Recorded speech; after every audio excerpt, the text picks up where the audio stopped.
बानी तहरीक इंसाफ को रात के अंधेरे में पिम्स अस्पताल में बगैर फैमिली को इतला किए क्यों ले जाया गया।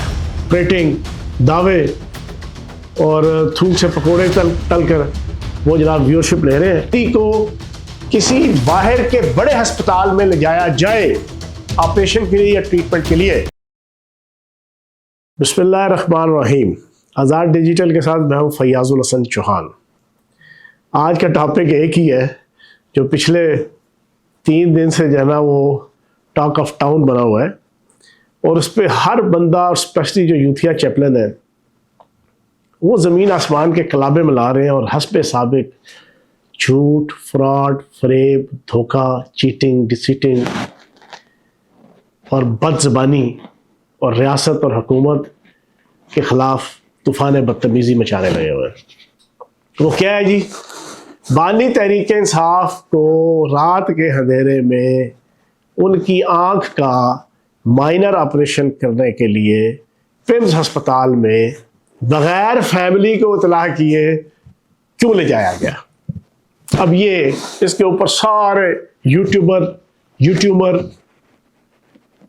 और पीटीआई की लीडरशिप, पीटीआई की क़यादत और इनकी बहनें सारे जनाब अपने अपने जैसे कहते हैं ना भड़के, बोस्टिंग, प्रेटिंग, दावे और थूक से पकोड़े तल कर वो जनाब व्यूअरशिप ले रहे हैं और डॉलर्स कमा रहे हैं।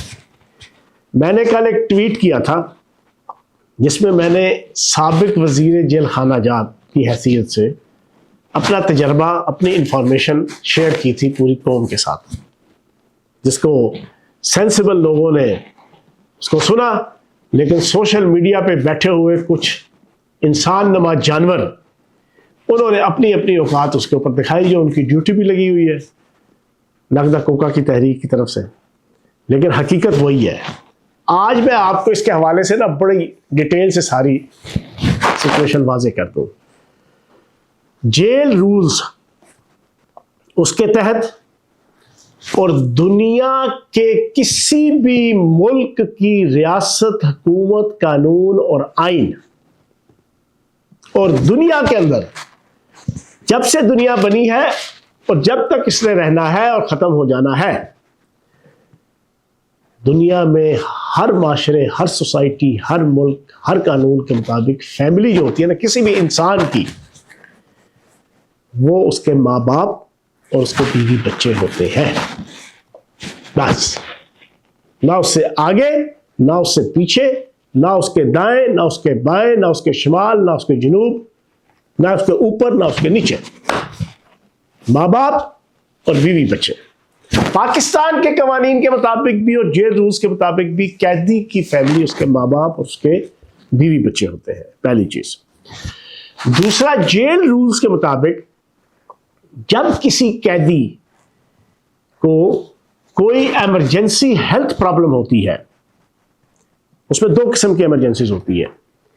एक इमरजेंसी होती है जो इमीडिएटली जनाब कैदी जनाब फड़क गया, कैदी को हार्ट अटैक हो गया, कैदी को जनाब कोई मौतो हयात की कश्मकश में आ गया, अचानक गुर्दे फेल हो गए, अचानक जिगर फेल हो गया, बेहोश हो रहा है, बुरी हालत है, तो जेल का डॉक्टर उसका चेकअप करता है।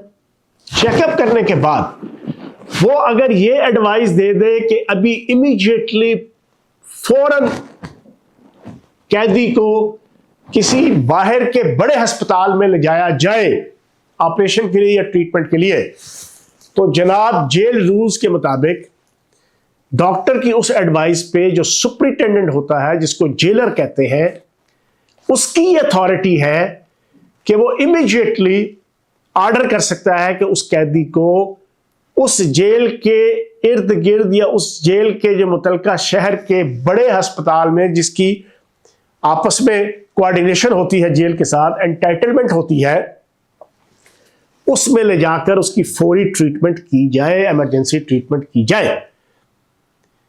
ये तो एक इमरजेंसी के हवाले से एक ही है। दूसरा, उसकी इमरजेंसी हेल्थ का वो इश्यूज कि जिसमें प्रॉम्प्टली, फौरन, इमीडिएटली हेल्थ ट्रीटमेंट की जरूरत नहीं होती, लेकिन होता बहुत सीवियर है।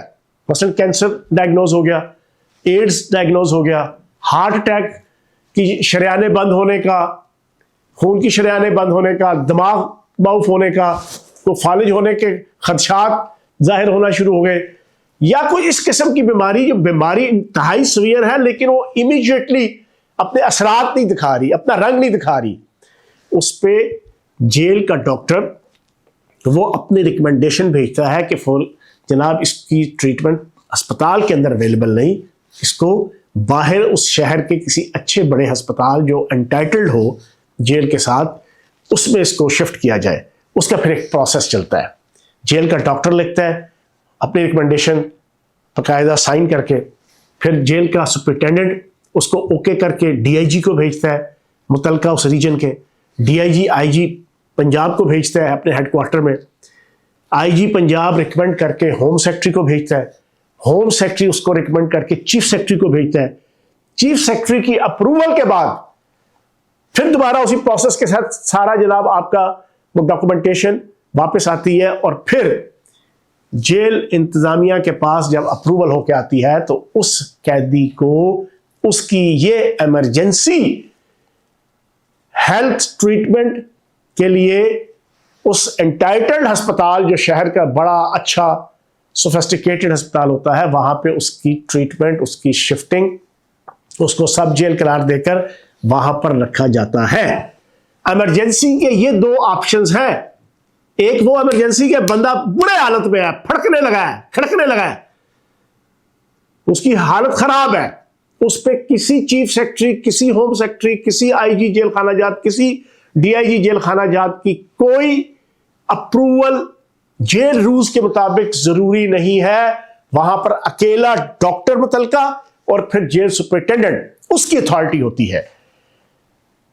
और उसमें एक रवायत बता दूं, जब अस्पताल की इंतजामिया और जेल सुपरिटेंडेंट उसकी अप्रूवल देते हैं तो रवायत यह है कि कैदी की फैमिली को बता दिया जाता है, लेकिन कानून नहीं है, आईन नहीं है, जेल रूल्स में यह नहीं है, प्रिजन रूल्स में यह नहीं है कि इंतजामिया 100% पाबंद है कि वो फैमिली को इन्फॉर्म करे। इंतजामिया पाबंद है उसको फौरी तौर पर अच्छी मेडिकल फैसिलिटीज फ्राहम करे, यह पाबंद नहीं है कि उसकी फैमिली को जनाब आगाह करे। रवायतन जनाब एक प्रैक्टिस है कि वो बता दिया जाता है जब उसको शिफ्टिंग करने लगते हैं। अब जनाब बानी तहरीक इंसाफ की फैमिली, बुशरा बीबी और कासिम गोल्डस्मिथ, सुलेमान गोल्डस्मिथ और टैरन गोल्डस्मिथ, नहीं टैरन खान, ये उनकी फैमिली है। अब इस फैमिली के मुताबिक अंदर की कहानी मैं आपके सामने रख देता हूं। हुआ यह कि आंख की एक जनाब वेन है, उसके अंदर क्लॉट आ गया, ठीक है जी। अब उसका इलाज करवाना था। इलाज करवाने के लिए बीवी उनकी फैमिली है, तीनों बच्चे बाहर हैं। अब बच्चों से तो नहीं अप्रूवल होती, वो पूरा प्रोसेस और ये सारा, बीवी मौजूद है, बीवी सबसे इमीडिएट रिलेशनशिप होता है शादीशुदा के लिए। मेरी इंफॉर्मेशन ये है जो अंदर से जेल के हवाले से कि बुशरा बीबी से प्रॉपर रिकमेंडेशन ली गई, अप्रूवल ली गई, बुशरा बीबी ने अप्रूवल दी और फिर प्री प्लान्ड बानी तहरीक इंसाफ की मर्जी, मंशा, तमन्ना, विल और विश के तहत उनको जनाब पिम्स हॉस्पिटल में ले जाया गया, फैमिली की इजाजत और उसके बाद कैदी की अपनी मर्जी और मंशा, मियां बीवी की राहत, फरहत, चाहत सबके साथ ये पूरा प्रोसेस एग्जीक्यूट किया गया और वहां पर उनकी जो ट्रीटमेंट हुई, इलाज हो गया। अब इसके ऊपर हस्बे साबिक नखदा कोका की तहरीक, ballet dance, disco dance, lungi dance वो करने लगी है, व्यूअरशिप ले रहे हैं, पैसे कमा रहे हैं, बढ़ के मारने लगे हैं, ये कर देंगे, वो कर देंगे, तबाही मचा देंगे, बानी तहरीक इंसाफ की जिंदगी, बानी तहरीक इंसाफ की आंख, बानी तहरीक इंसाफ की सेहत से आगे कुछ नहीं, ये क्या कर दिया, वो क्या कर दिया, हाय मैं मर गया, हाय मैं मर गई, ऐवी चाचा खाम खा, तो तुम लोगों को लेना देना ही नहीं दो, जिसका लेना देना है वो बीबी है, वो बुशरा बीबी साथ ही है उधर, उसने जनाब इजाजत दे दी और बड़ा एक्यूरेटली, बड़ा ऑथेंटिकली जनाब पूरा प्रोसेस एग्जीक्यूट कर दिया हुकूमत ने और रियासत ने। अच्छा, इस पे अब कुछ ब्रेकिंग सुन लें, बड़ी इंपॉर्टेंट ब्रेकिंग है। मेरी इंफॉर्मेशन के मुताबिक बानी तहरीक इंसाफ ने जेल की इंतजामिया को यह शर्त रखी कि अगर मुझे बाहर आप लेके जा रहे हैं और मेरी अपनी ख्वाहिश भी है, मेरी अपनी जरूरत भी है, तो खुदारा बाहर ये खबर लीक मत कीजिएगा कि मैं आ रहा हूं। वजह, दोनों मियां बीवी की मुलाकात करवाई गई, दोनों मियां बीवी की रिकमेंडेशन से इनके इलाज के हवाले से पूरा ये प्रोसेस, मैकेनिज्म, विजिट, इसकी जनाब मोडेलिटीज तय की गई। दोनों मियां बीवी का इसरार और तकरार था कि बाहर किसी यूथिये को, किसी पीटीआई के लीडर को, किसी पीटीआई की इंतजामिया को, किसी मेरी फैमिली के बाकी जो मेंबर हैं, जो आम फैमिली, आम फहम फैमिली बहनें, उनको मत बताइएगा, वरना अगर बाहर 200, 400, 500, 600, 1000, 2000 बंदा इकट्ठा हुआ, उन्होंने ऐसी खप डालनी है कि यह ना हो कि मुझे लेने के देने पड़ जाए, मैं इलाज करवाने जाऊं, मेरी आंख का आगे इशू हुआ है, तो पता चले कि वहां पर कोई वायरस, वहां पे कोई जरासीम, वहां पे कोई और बीमारी मेरे मत्थे लग जाए। आप यकीन जाने, ये ब्रेकिंग में दे रहा हूं, अभी तक किसी ने आपको नहीं दी। ये प्रॉपर कंसल्टेशन की दोनों मियां बीवी ने, और उनका इसरार था, उनका तकरार था, उनकी विल थी, उनकी विश थी और उनकी जिद थी कि खबरदार किसी को नहीं बताना। ये मेरे जितने सगे मामे, चाचे, ताए, फुफड़, सियासी और जाती और खानदानी बने फिर रहे हैं बाहर, इन्होंने इस इशू के ऊपर मेरी सेहत का बेड़ा गर्क कर देना है और अपना सब कुछ बनता। बाढ़ में जाए जनता, बाढ़ में जाए पार्टी, बाढ़ में जाए बाकी खानदान। ये तो एक नेचुरल सा फिनोमेना है। जब बंदे पे खुद आए तो सबसे पहले पाकिस्तान है भाईजान, सबसे पहले अपनी जात है। उसने कहा भाई मुझे खुदारा इस मौके पे पब्लिक को और पार्टी को मत बताना। पार्टी ने मेरी इस बीमारी पीछे 6 बीमारियां मैंने और ला देनी है। ऑब्वियसली मतलब है कि 200, 300, 400, 500, 1000, 2000 जितना भी अगर चलो बंदा इकट्ठा हो गया, उन्होंने रश लगाना है, उन्होंने तंगी लगानी है, उन्होंने कंजेशन पैदा करनी है, उन्होंने सड़क ब्लॉक होनी है, उन्होंने अस्पताल के अंदर, अस्पताल के बाहर जो जो होता है उसमें जनाब ये एक बीमारी का इलाज करवा के आते और 15 बीमारियां साथ लेकर इन्होंने अस्पताल आना था। तो फिर ये बानी तहरीक इंसाफ और उनकी असल फैमिली बुशरा बीबी, उसकी रिकमेंडेशन से ये चीज तय हुई कि इंतहाई खुफिया तरीके से इनको ले जाया जाए। ये टोटल कहानी। अब इसके ऊपर जो मुनाफिकत का पहाड़ा, वो मैं एक फिक्रा यूज कर रहा हूं। आजकल लोग बड़ा मुझे रात चलते उठते बैठते जो रेगुलर या हमारे वीलॉग्स देखते हैं, ये 2 दूनी बत्ती तो 4 दूनी छती। इस पहाड़े का मतलब यह है कि वो बात करना जो समझ से बाहर हो, जिसकी लॉजिक, जिसकी मंतक, जिसकी दलील ही कोई ना हो, मुफ्त की चवल हो, जिसकी समझ ही ना आए। मैं आपके सामने उसकी 2 दूनी बत्ती और 4 दूनी छती के पहाड़े की एक और मिसाल डाल दूं। उसको लगा डाला तो हिंगा छींगा लाला। तो समझ आई आपको? नहीं समझ आई ना? बिल्कुल इसी तरह ये 2 दूनी बत्ती और 4 दूनी छती का पहाड़ा है कि समझ से बिल्कुल बाहर, किड़मिड़ किड़मिड़ हुआ। तो समझ आया? नहीं समझ आया ना? ये भी 2 दूनी बत्ती और 4 दूनी छती का पहाड़ा है। 4 साल से ये पीटीआई और नकद कोका की तहरीक वाले और बानी तहरीक इंसाफ और इनके यूथिया चैपलन यही किड़मिड़ किड़मिड़ हुआ करने लगे हुए हैं, यही हींगा छींगा लाला करने लगे हुए हैं, यही 2 दूनी बत्ती और 4 दूनी छत्ती का पहाड़ा पड़ने लगे हुए हैं। और नया पहाड़ा ये कि फैमिली को क्यों नहीं बताया, अलीमा बाजी को क्यों नहीं बताया, नौरीन आपी को क्यों नहीं बताया, फलां को नहीं बताया, सुलेमान अकरम राजा को क्यों नहीं बताया। ओ खुदा के बंदो, तुम्हारे अपने मुर्शद और मुर्शदनी उसके इसरार और उसकी जिद के ऊपर तुम लोगों को नहीं बताया, क्योंकि वो तुम्हें पाँव की जूती की बराबर भी नहीं समझता। उसे पता है कि तुम मेरे लिए मसाइल पैदा करोगे, मेरे लिए आसानियां पैदा नहीं करोगे। और वैसे भी इस इशू के हवाले से बनता था कि कंसनी के अंदर अच्छे तरीके से उनकी ट्रीटमेंट हो जाती है, और उनकी ट्रीटमेंट हो गई। और जाते जाते मैं आपको एक कंपैरिजन भी दे जाऊं। नवाज शरीफ साहब के दिल में 3 दफा